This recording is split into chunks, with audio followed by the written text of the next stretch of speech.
नमस्कार बंधुरा आमी झुमा आज के आमी तोमादेर साथे रेसिपि शेयर करब तालेर भापा पिठी। देखो एक बाटी तालेर पाल्प नियेछि, एबार नारकेल कोड़ानो और आछे एक बाटी सुजी, एक कप दूध। एबार सबार प्रथमे आमी बैटारटाके तैरी करब। एबार देखो एक बाटी सुजी दिए दिलाम, तारपर तालेर पाल्पटा दिलाम,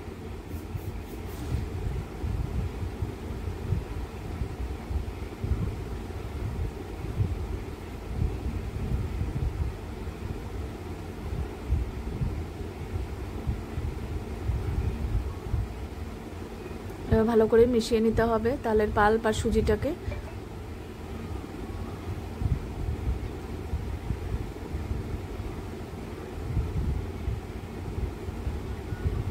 এবার এক চামচ চিনি দিলাম। আমি কিন্তু খুব বেশি চিনি দেব না, অল্প চিনি দিয়েই করব।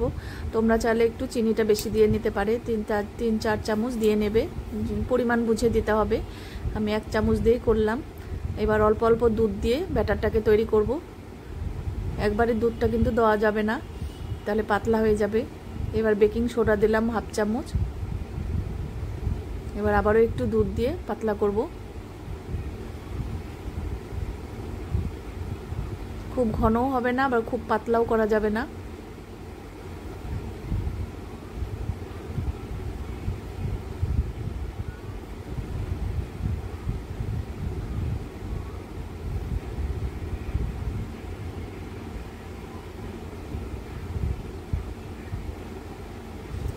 এবার দেখো ব্যাটারটা তৈরি হয়ে গেছে। আর একটু নুন দিয়েছিলাম। আর এবার দেখো আমি ওই নারকেলের পুরটাকে করব। ওই অল্প দুধ দিয়েছি। এবার দুধের মধ্যে নারকেলটাকে দিয়ে দেব।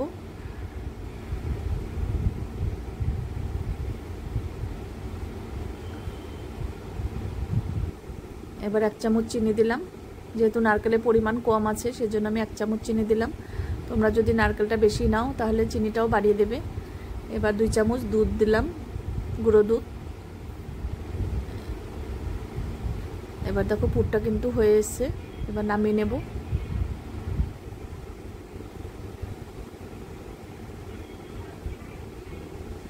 এবার দেখো বাটির মধ্যে আমি তেল ব্রাশ করে নিচ্ছি, তাহলে নিচে কিন্তু লেগে যাবে না তেল দেওয়ার কারণে।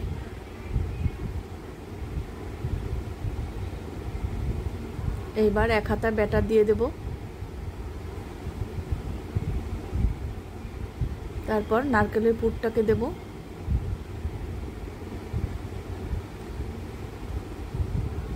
এবার ওপরে আরেকবার ব্যাটার দেব। এবার চামচ দিয়ে একটু ছড়িয়ে দেব। এইভাবে আমি সবগুলোকে করে নেব। এখন কিন্তু বাজারে প্রচুর তাল পাওয়া যাচ্ছে, তার তালের কিন্তু অনেক রকমের রেসিপি করা যায়। আর তোমাদের যদি এই রেসিপিটা ভালো লাগে তাহলে একবার হলো ট্রাই করো, দেখবে ভীষণ ভালো হবে খেতে। আর তোমরা যদি নতুন নতুন ভিডিও পেতে চাও তাহলে আমার চ্যানেলটাকে সাবস্ক্রাইব করো, আর ফেসবুক থেকে দেখলে পেজটাকে ফলো করো, তাহলে আমি যখনই যা নিত্য নতুন ভিডিও ছাড়বো তোমাদের কাছে সঙ্গে সঙ্গে পৌঁছে যাবে।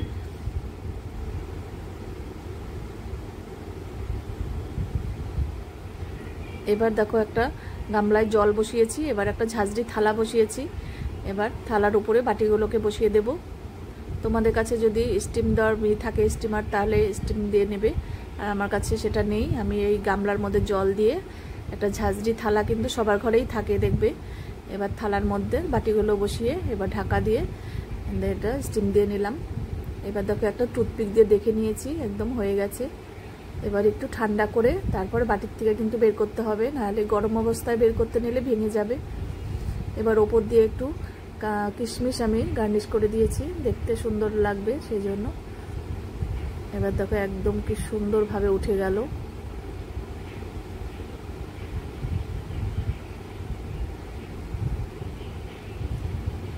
আজকে তাহলে আমি এখানেই রাখছি। এর পরের দিন আবার নতুন কোনো রেসিপি নিয়ে হাজির হয়ে যাব। টাটা বন্ধুরা।